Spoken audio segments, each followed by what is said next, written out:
Welcome back, my fellow fanservice lovers. Where we left it off, we stopped, or rather got involved with panty thieves. So yes, let us continue. When we left the forest behind us, the first thought that filled my mind was panic. The city I had lived in my whole life, it was gone. You got to be kidding me. If I wasn't in Tezuki no Toshi, then where the hell did my hometown disappear to? We've travelled back in time. Hey, no talking. Come on, I don't want to bop you that much. Kinda. Maybe a punch or two. I just want to know how the heck you blocked my strike so easily. Your attack had a lot of power behind it, but it was a little bit predictable. Just the right movement, enough pressure behind a counter, and that was the result of your result you saw. But anyway, let me play along for a bit. Where in the world are we? This clearly isn't my hometown. I mean, the buildings look more like they could be in some sort of classic samurai movie. Huh? What the heck is a movie? This is Harumaru. It's been here for years. Ikage, I thought I told you to silence him if he spoke. Actually, you told me that I could do it. But you didn't tell me that I had to. Must be tough being her subordinate. Be silent or I will silence you for good. This time it seemed to be an ideal threat, for the girl unsheathed her katana and rested the tip of the blade against my throat. I already started to regret having played the hero earlier. Hopefully there would be someone with more common sense in the village. They're the guards. Several minutes later. ...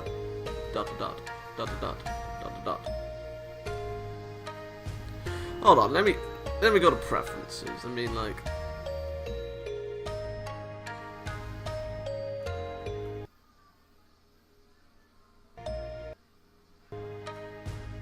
let me know in the comment section if you want the music to continue playing. I mean, I'll record 2 more episodes after this, but if you tell me when this episode goes up, then episode 6 won't have music. I soon found myself confined within a small room, the stern-looking Tsunda tyrant glaring down at me, while the other girl, seemingly called Narumi, had at least softened up a little. For what I had gathered during their conversation, well, if my voice is overpowering the music, then I suppose it's okay. Their conversation, they had called the village elder to help oversee my questioning. What purpose did these thefts have? Are you just some perverted guy who gets off sniffing girls' undies? I ought to cut them off. Oh my. I already told you I was at the wrong place at the wrong time. Not to mention anything worn by you would likely smell burnt or taste sour. I could see too well from the cell where they had put me, but I was almost certain I could hear Narumi laughing nearby. Oh god. Do I have to? I'm not doing an old man voice. I'm just going with my normal voice, which I know you all hate, but still. Tezuka, oh my god, Tezuka no Dano, please calm down. You brought him in to learn the reason behind his presence in the forest, right? That is correct, Hayate-san. I believe he was working with the Kitsune to steal panties and other under things. Objection! Huh? What are you objecting to, sir? The evidence surrounding the defendant's accusations is fabricated. Narumi-san, could you please answer this question for the judge? What was the defendant, aka myself, anywhere near the Kitsune while you two were chasing them? Hold it! Who are you calling judge here? Stop shouting or I will strike you down. Hey, Miao-san. Maybe the whole angry accusation thing isn't working. This guy is clearly not a bandit, nor a threat. We could just ask him why he was up there in the woods. If he has a valid reason, then sure. If not, then he's a panty thief, and we'll use him as a punching bag out in the yard. Finally, and here I thought this was about to become a turnabout case. I sighed deeply, partly amused at how despite the serious situation I was able to remain calm by acting like several characters I've seen in movies or games I played before. As long as I wouldn't become an ace prisoner, things would hopefully end up well. As long as I wouldn't become an ace prisoner, things would hopefully end up well. A wise, ideal Narumi-chan, how about you start by giving us your name? Takahiro. So why were you inside the forest while our village guards were chasing a pair of thieves? I'm not entirely sure myself. One moment I was praying at a shrine hidden inside the forest, and the next moment I know some weird girl starts talking to me. A girl? Yes, a girl with horns and scaled tail. I know it sounds odd, but I could have sworn I saw her before I fainted, and then I woke up inside the forest. Tezuka Dono Narumi-chan, do you two recall the stories behind the shrine near our village? Forgive me, Hayate-san, I do not recall. I know you said it was a place of high spiritual energy, a sacred place, but I can't remember everything. Sorry, Oji-san. That shrine belongs to Tsusayuri, a powerful spirit that has watched over our village for as long as we can remember. There's a reason why, unlike the Kitsune, we tend to avoid going too deep into the forest. I still think those pests would be gone for good if you just let me go in and find their home, probably some damp cave on the hill, or a dilapidated old wooden house. Humans and spirits rarely mingle well, even if they meet with good intentions. The fact that this lad says that he saw a spirit, there is a chance he was there for a reason. Not to mention, did you take a good look at him yet? He seems disorientated and almost out of this world. He did seem to be talking gibberish. He claimed to be from a city near here, but there's nothing like that for miles around. He was also talking about something weird called a movie, and he knows martial movies that I have never seen before. He's still a pervert. I'm not a pervert. A guy of my age is innocently curious. It's perfectly natural. Besides, if you're talking about the panties, they were tossed into my face. I had nothing to do with them, Tsunda tyrant. What did you just call me? I ought to smash you to pieces, you brat. Oh, wait, now that I think about it, those two kitsunes did look like they were just abandoning the panties. But Oji-san, what does this all mean? I don't know. Panties through a plot device, this is beautiful. I'm not certain, well then again, they were a plot device in a couple of episodes for Heaven's Lost Property. I'm not certain, however I believe it's unlikely that he's working with the kitsune. Still, I've never heard about a human meeting a spirit like Tsusayuri. I would almost be bold enough to declare him as someone who isn't from our world. Wait, you're trying to say that I'm in a different world now? Kingdom Hearts! That would be the most logical explanation. But I've got an important match to take part in 2 weeks from now. That's the sacrifice. That's the sacrifice, ladies and gentlemen. Well, none of us have ever experienced a situation like this before, so we'll have to think about how to deal with you, or even if it's possible to get you back to your world. In the meantime, a stay in cell for a few hours will not hurt him. He did assault one of the village guards, and he resisted arrest. You falsely accused me! He can stay here until he rots for all I care, but I suspect the Elder will wish to talk with you once you are done here. Hikage, I'm going for a wash. I suggest you did the same. I would take offense at that, implying that I stink, but that was a hell of a run. Those fox girls can run fast. I still want to know more about those techniques, Takahiro-san. Hold on. I still want to know about more about those techniques, Takahiro-san. If you do happen to stick around, I might want to go a few rounds with you.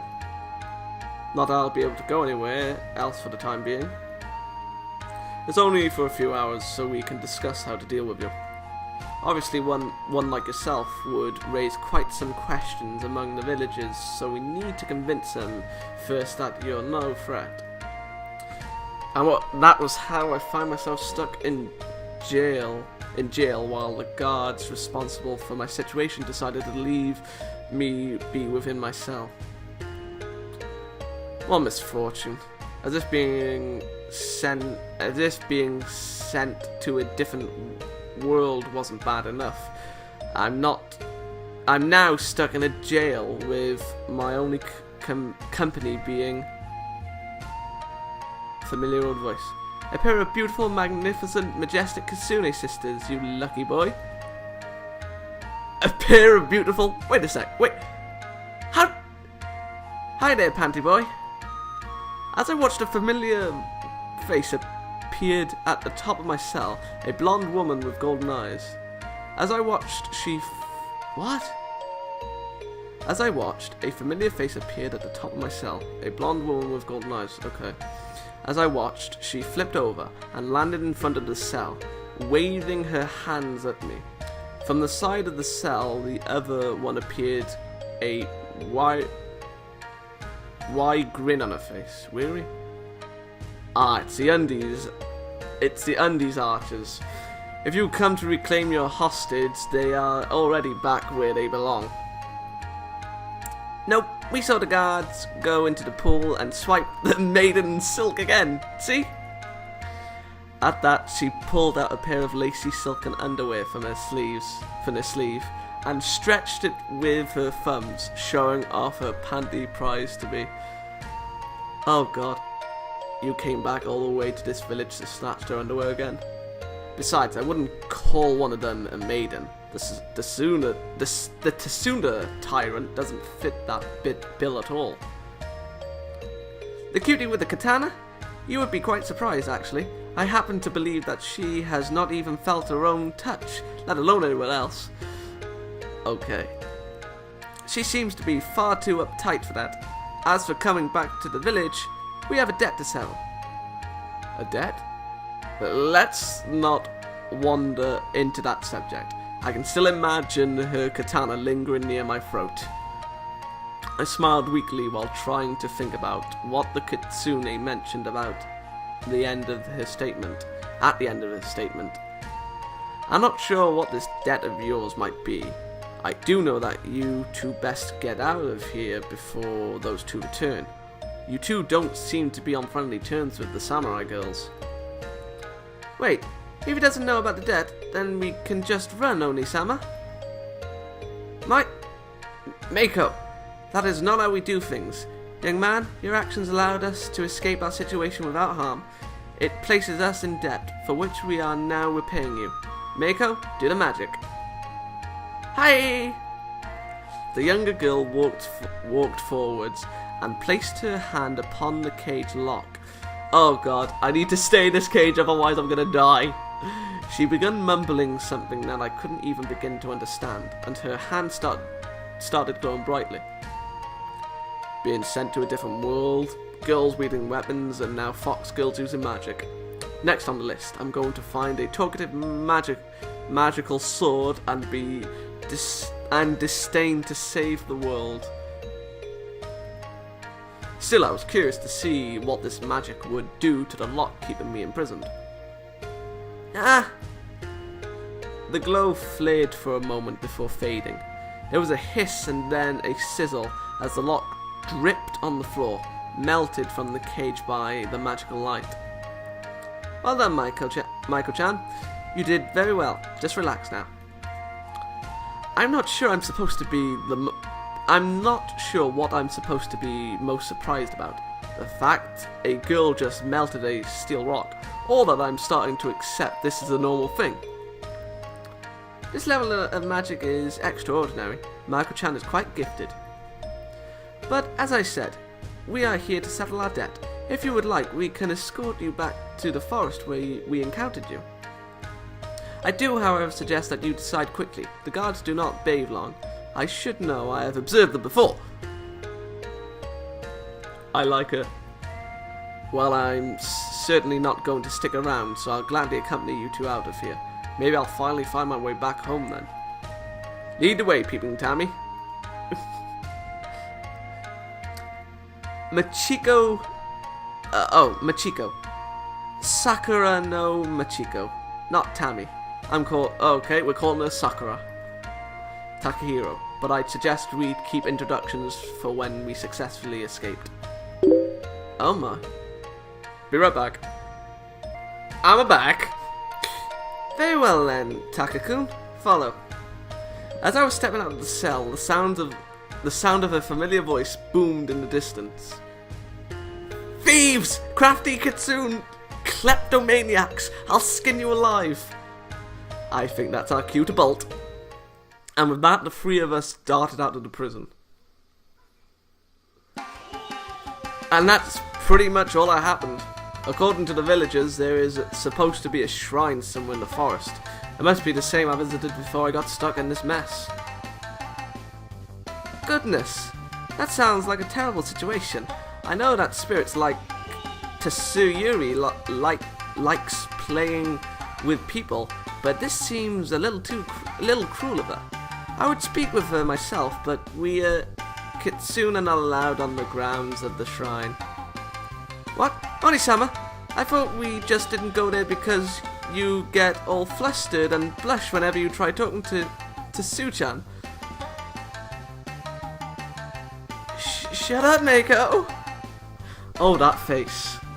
I didn't think a panty thief would get embarrassed talking to someone, but perhaps you two could show me the way toward the shrine? Somehow, the layout of the forest seems different from my world. Which pretty much made Senpai's map useless now. You do not understand. There is much unseen about the ways of the spirits, Takakun. I will try to navigate you to the shrine, but if Tsuyuri does not want us there, then we will simply not get there. The only places we can navigate to directly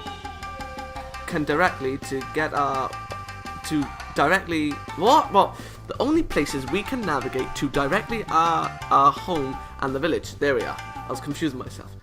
Unless I use the gating magic, but that takes a super long time to cast, and unless I concentrate really hard, it usually ends up just fucking hell. Be right back again. If I hear it again, I'm going to ignore it. It usually ends up just taking up some place not fun. Okay. I pretty much prefer taking a route that involves walking then, but thanks for the offer, Mako-chan, was it? Mako-chan, was it? Ha! Sakura and Mako at your service. Yay, my first human friend. Silly Chibiko. Not to doubt your navigation skills or anything, but didn't we cross this path a bit ago? Oh, that's right, we did, Oni-sama. Why did we come back here? What? I thought you were leading us forward. Wait, I think if we turn this way, then cut through these trees. Here, we can... Ah! The girl seemingly disappeared as she stepped down... Oh god, she fell. Between the two tall trunks. And there was a loud splash. I ran towards the trees and looked down to see the girl, arms flailing wildly, a few feet from the bank of a slow-moving river.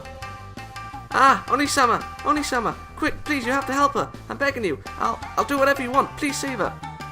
Help! Oh god, the river is barely moving at all. Surely you won't be telling me that your sister can't. She can't swim! She can't swim! Neither of us can! Please, Takahiro-sama, please rescue my sister! Guess when a girl is pleading like that, it's difficult to say no. Smiling weakly, I pulled off my jacket and jumped into the river. The cold water making me shiver lightly while I started to swim toward Mako, who, despite the lack of strong current, was slowly getting submerged under the water. Of course, with the worried shouts of Mako, I tried to reach the girl as quickly as possible. It took me a bit before I reached her, but by the time I had grabbed a hold of her and pulled her toward the riverbank, she seemingly had lost consciousness. She's not breathing.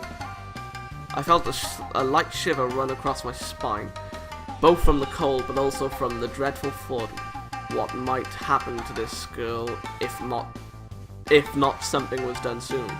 But what in the world could I possibly do? Mouth to mouth. CPR? I don't know that magic. She's not breathing. Help her. Anything to save her, please. Oni-sama, please get better. Okay, but I need to concentrate. Can you go find something to dry her off? Right. Typical, a mage without a revive spell.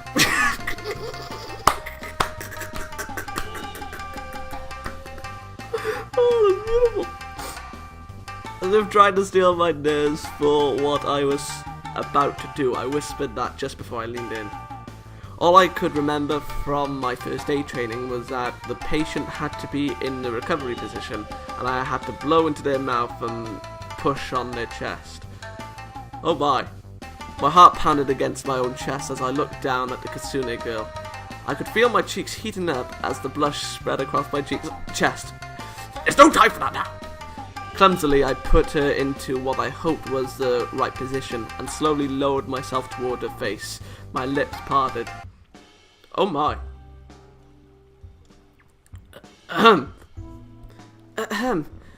If you were this desperate for a kiss, you could have just asked. I know I'm a beautiful little creature, but pushing me into the river just so you can save me is a bit much, Takakun. What? I dived after you without such ulterior motives. Oh, thank you, oh valiant hero, for your rescue.